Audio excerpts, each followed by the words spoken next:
So with the Necromancy release comes quite a few other big changes in RuneScape as well that haven't flown under the radar but just haven't had as much attention as maybe they should. Jagex have made some decisions with this skill and some of the items in the game that's been introduced with it that kind of will likely affect the future of how a lot of things in RuneScape is going to work from now on. So in this video, we're going to go through a few of the things that Jagex seems to have implemented with Necromancy that aren't necessarily Necromancy related. Things that may change the focus of the game in the future. Let's talk about it, shall we?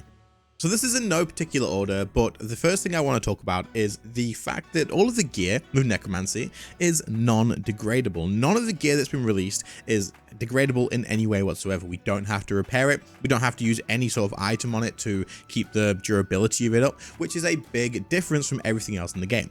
Now, don't get me wrong, it's still worth mentioning that a lot of the stuff doesn't have a durability loss as long as you augment it, such as the tier 95 weapons like the Fractured Staff of Armadyl and the Bow of the Last Guardian. These sort of things normally do have a repair cost of, I believe, 60,000 charges of combat when they aren't augmented. But if you do augment them, then of course you no longer have to pay for repair, you just have to pay for divine charges. This works differently with the Necromancy gear in the sense that you just have an item that never needs repairing. I assume that they look at it and just think, I think people are going to augment it anyway, so it doesn't really make a difference, which it doesn't in the long run, but it's still nice to see that none of this gear needs repairing. The same goes for the armor. If you look at other armor sets such as Elite Tectonic, Elite Serenic, and whatever the melee version is, I actually don't know. If you look at the other ones, then they always need repairing even if they're augmented. If you have a set of Elite Tectonic robes, you will need to use Elite Tectonic patches to be able to patch this thing up and keep it durable. The same goes with other tier 90 armor sets as well, not just the tier 92 versions. Regular Tectonic, regular Serenic, Malevolent armor, which I just remembered for melee version, is all things that you do need to repair. This is gone now, and it seems like Necromancy is just, they've just kind of gone, this is pointless. This is just a negative. There's not really much point to it. So we don't have to worry about that with Necromancy. This is kind of good and it feels better, as a lot of people did put off buying this sort of gear because it degrades to dust. I don't want to do this. It degrades. I have to repair it. It's not going to be worth it. So a lot of people didn't upgrade. However, it was always worth upgrading, or at least in most situations it was. The only thing that I'm kind of interested to see what happens with this is the price of gear over time. The only reason that I worry about this a little bit is if stuff does degrade, this means you have to replace it with other things. Regular Tectonic would have to be replaced with other regular Tectonic if you want to keep it going. And the same goes for Elite Tectonic and Elite Serenic and all that stuff, because you would just use the materials. You would use Ancient Scales from Seriu to keep that stuff charged. You would use the stuff from Virago, I believe, or ED2 to keep the Elite Tectonic going as well. And so you would notice that there is some sort of upkeep to this, meaning that the value of it didn't drop down to zero. It had a nice sitting point. Now, I'm not looking for prices to be stupidly high for gear because I like the fact that players can access gear, but is Raziel's armor, the tier 95 Necromancy gear, going to end up being something like 20 to 30 mil eventually because people farm the living crap out of it and there's nothing to take out of the game? It's just going to keep coming in and coming in and coming in until the point where there's so much of this armor that it's just not necessary for anything else. I don't know. We'll have to see what happens. I'm sure Jagex know what they're doing with it. Maybe they'll implement something in the future that means that there's going to be an item sync for it. But if there's no item sync, then the items tend to just go and kind of become worthless over time. So we'll have to see what happens. Until now, it does seem like items degrading and durability of the high level items are a thing of the past from what we see with Necromancy. Next up, we have the drop rates of tier 95 gear. Now, this has changed a lot, and Jagex have kind of overnight when they released this went, nope, no more ridiculously expensive, high-priced tier 95 gear. Some of this stuff's too expensive, we want it to come down, we want it to be more accessible, and they said, there's a tweet, I believe, if I can find it, I'll put it on screen, where they basically said, we don't want to gatekeep high-level gear. We want everybody to be able to enjoy the content, and personally, I love this. I think this is a great thing. I am glad that Jagex has done it, because look at things like the Staff of Armadyl as a good example, right? This is a good example because it changes the way magic works dramatically. It is a hell of a lot of fun to use as well, and the difference between having it and not having it is huge, right? Not just in terms of DPS, but enjoyment of combat overall. So for someone to have their hands on this, it is much better for the value to not be ridiculously sky high so that people can use it. The more people having access to the better, more enjoyable content, the better for the game overall. So with the actual drop rates of the tier 95 gear in Necromancy, it hasn't only dropped the price of Necromancy gear, because you can get tier 95 weapons and armor really easily, or much more easy than in the past, and so the prices of other stuff has also dropped as well, meaning that they're more accessible too. Now the drop rates of those are all still the same, and it's something that is just coming down from demand, but it's still good and it's still more accessible. But it does seem to me like with this kind of sets the idea that they're likely not going to release anything in the future that's stupidly high drop rate or doesn't have some form probably of bad luck mitigation, unless it's just more common drops than otherwise as well.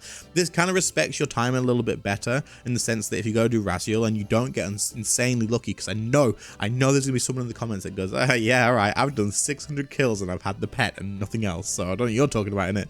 But on average, for most people, if you go to Raziel, you're gonna get a drop in 100 to 150 kills, likely a little bit less, probably. On average, okay, on average. So there's two sides to this coin. A lot of people are sad that items are dropping in value, but then on the other side, I mean, it all kind of is relative. If you have to pay less money for more expensive gear, then you have to make less money per hour for this expensive gear too. So it does balance out, and I do think this is a good thing, and I am very glad to see that these high level gears and the set effects and all this aren't gatekeeped. And we never know, there may be a sign of tier 97 or tier 99 weapons and armor over the horizon. We'll just have to see what happens. Next is the idea of combat as a whole. The way Necromancy combat works is just a hell of a lot smoother and more fluid than the other combat styles in the game. It makes way more sense and is more, not natural, but more intuitive. The word that I wanted was intuitive. Using Necromancy is just so straightforward for most people. Obviously, there's still gonna be stuff to learn, but it makes more sense that it just feels a lot better to use than the other combat styles. Now, I personally do think that at some point, unless they announce it today in the update, this video will be coming out after that, so this may be dead content by the time for this specific section. Unless they announce it today, I do think at some point they are going to be going ahead and reworking or updating or bringing up to like a refresh the other combat styles. Right now, the other combat styles kind of don't make sense to use unless you specifically just love that style for some reason, or you just have no other money and you've invested all in that already.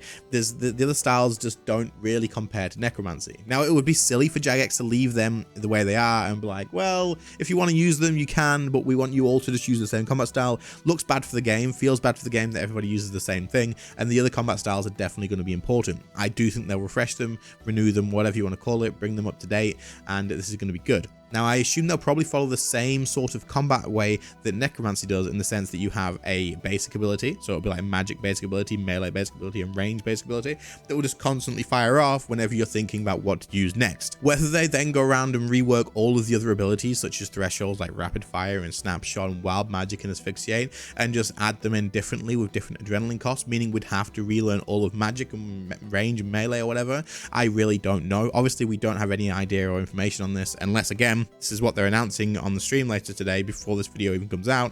Then it's going to be a lot of changes. I do think it's going to be good for the game though, if that's what they do, or whatever they end up doing will likely be good. I think they do need to do something to make sure that all the combat styles are balanced pretty fairly well, and that the options of, hey, whatever combat style you want to use, it's absolutely fine to do, and they need to feel fluid and smooth as well. If there's one combat style like Necromancy right now that stands out above all of the others, that just feels better, looks better, sounds better because sound cues are important as well, and then obviously does a lot more damage output and just is more intuitive than everything else, it's not good. It's not good because the other styles just feel bad to use. So hopefully that this does come pretty soon. It might take a while, but we'll have to see what they say about it and what they end up doing with it. They will have to do something, and I do think that it's not just, hey, let's level these up to 120 as well and give you better gear.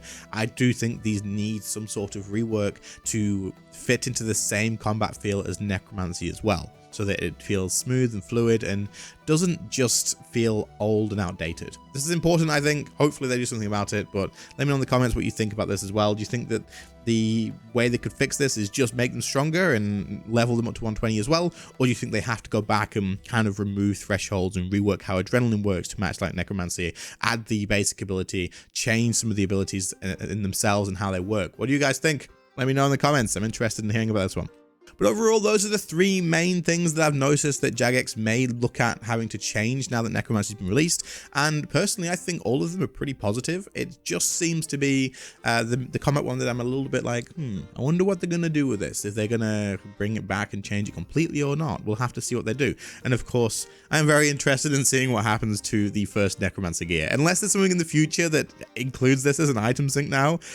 I don't know, man. That could be some cheap ass tier 95 gear at some point. But I mean, if the prices drop, the prices drop. It is what it is. But I think there still needs to be some value to it to keep the boss viable. If the items of the boss drop so much that it's not worth doing, then the boss itself is people won't do it. Like, value and reward is a big part of why people do a boss. If you have the most fun boss in the game, if the rewards aren't worth it, people won't do it because they'll see it as a time waste. So we'll see what happens. Anyway, let me know what you think in the comments about this one, guys. It was kind of like just a ranty one, talky one, but I'll still put edits and stuff throughout the whole video. If you enjoyed the video, please do sub to the channel. I appreciate it a ton. They've been growing a hell of a lot lately, and more than 55% of you guys, I believe, are currently not subbed to the channel. So check that you are, and it will help out an absolute ton. I'm hoping to push that subscriber count up by quite a lot by the end of the year. Just dropped a straw. Anyway, thanks for watching, guys. Appreciate it. I'll catch you all in the next one. See you later, guys. Bye.